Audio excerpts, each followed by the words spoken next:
be able to come back to the profession. Zaidi ya wakazi 5,000 kutoka wadi ya Chome Thaana Mwingi Magharibi kaunti ya Kitui wanalenga kunufaika kutokana na ukarabati wa bwawa la miaka ya ukoloni la Thokoa.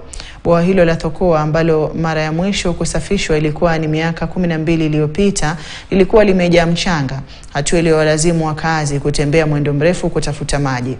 Hatua ya kusafisha bwawa hilo imetoa matumaini makubwa kwa jamii ya eneo hilo ya kumaliza tatizo la uhaba wa maji na ambalo wamekuwa wakikabiliana nalo kwa miaka mingi.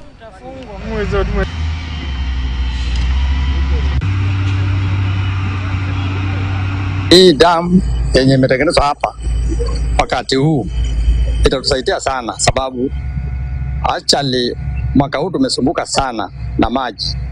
Ilikuwa imekauka na ilikuwa imejaa mchanga, na wakati huu tunaona rais wetu ametufanyia kazi mzuri, ametutolea mchanga yote yenye ilikuwa ndani, na hakika mvua ikinyesha tutasaidika sana. Ni mojawapo wa zile tunaita colonial dams, na ilikuwa imefunikwa na mchanga, so haikuwa inasaidia watu wa eneo hili, lakini kupitia initiative ya rais tumeweza kupata contractor amekuwa on site for the last 2 weeks, ambaye alikuwa amepatiwa kazi ya kundisilt na kuhakikisha kwamba fence imewekwa na kurehabilitate hii dam.